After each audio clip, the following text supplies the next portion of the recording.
Good morning. I'm Julia Artsemyeva, and I'd like to welcome everyone. First of all, thanks a lot for the previous interesting presentation, and thanks a lot for the opportunity to participate in the conference.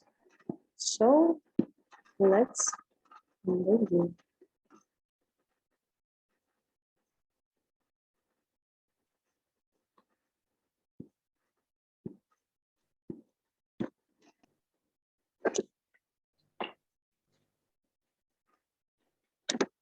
The great interest in production of modified nucleosides and nucleotides is mainly due to their high and diverse biological activity. The slide shows the most famous successful modifications of natural nucleosides.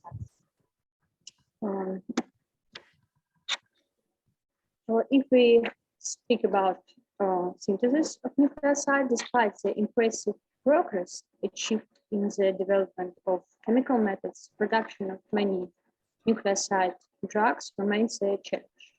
The slide shows a standard approach to the chemical synthesis of nucleosides, which include a number of steps, and in most cases leads to a mixture of products.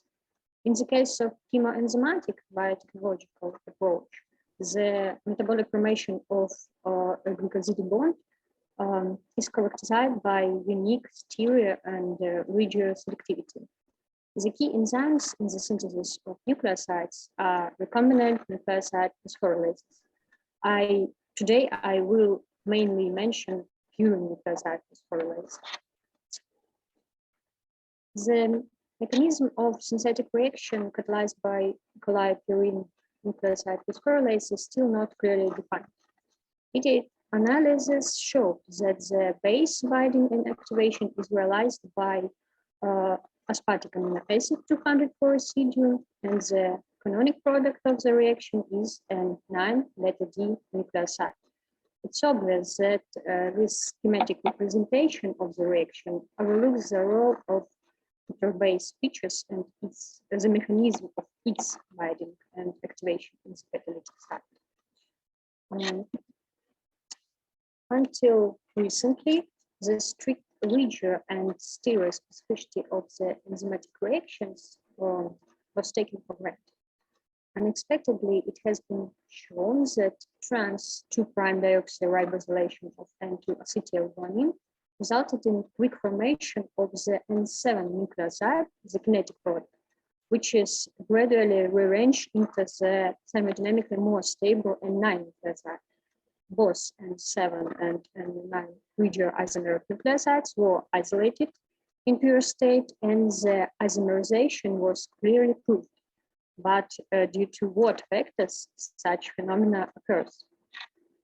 We hypothesize that formation of corresponding products is apparently caused by electronic structure of intermediate compounds in the enzymatic synthesis of 2'-dioxy and 2-acetylguanosine. Thus, the aim of the study is to comparatively analyze the thermodynamic parameters of the regio-isomeric N7 and N9 intermediate structures on the path from the heterocyclic base to a nucleoside, and to find in what extent these parameters agree with the result of enzymatic glycosylation. Particular results shown in the table on the slide. Heterocyclic base and nucleoside bonded in catalytic site, as well as free nucleoside, were chosen as the main intermediate structures and analyzed with ab initio 6-31G** method, using an acetic acid as a mimicker of beta-carboxyl group of aspartic amino acid 204 residuum. And according to this analysis, there is a thermodynamic advantage of natural N9 structures over N7 isomer in the case of guanine, and on the contrary, the N7 isomer turned out to be more thermodynamically probable in the case of N2-acetylguanosine. It's worth noting that in all calculations, the initial structures contained only one hydrogen bond, from hydrogen bonded to 7 or 9 nitrogen to carboxyl group of acid residue.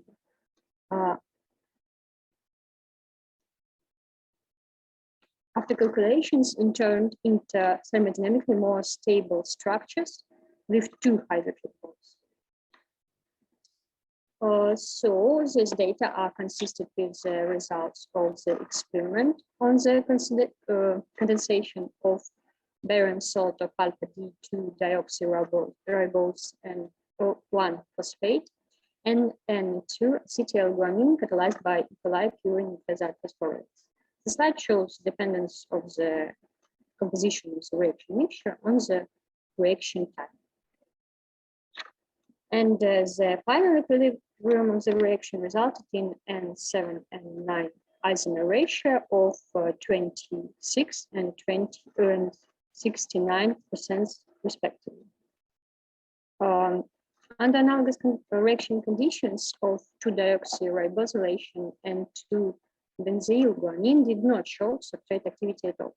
The geometry optimization data shows that formation of N9 isomer is preferential, and only reason for the absence of products is associated with steric hindrance to the formation of glycosidic bond that caused by phenylalanine 159.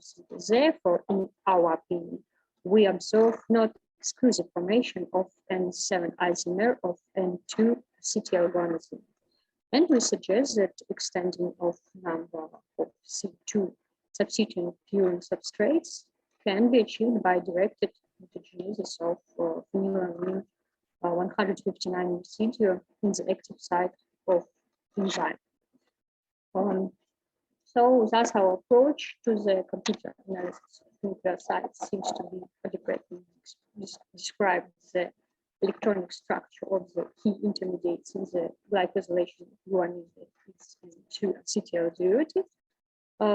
Data under discuss allow predicting the substrate properties of new purine analogs, which made it possible to develop highly efficient chemoenzymatic methods of nucleoside synthesis. So thank you for your listening and thank you for sharing time today. That's all. Okay, does anybody have any questions? Maybe committee members? Okay, no questions. Thank you, Yulia. Sorry, can I ask something? Yes, of course. Sorry. Thank you for a great presentation and great results. I'm interested in that. Do you perform both synthetic strategies? Do you synthesize these compounds in both synthetic strategies, chemically and by chemoenzymatic? No, we choose only our chemoenzymatic strategy, and we work only with such strategies with enzymes. Green synthesis, or why? Sorry? Because this is green synthesis, or why? Because it's our scientific interest, enzymatic reactions. I'm not working with chemical approach.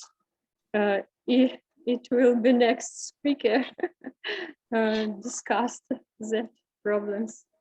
Okay, thank you. But this is green synthesis, so it is great. Thank you very much. Okay.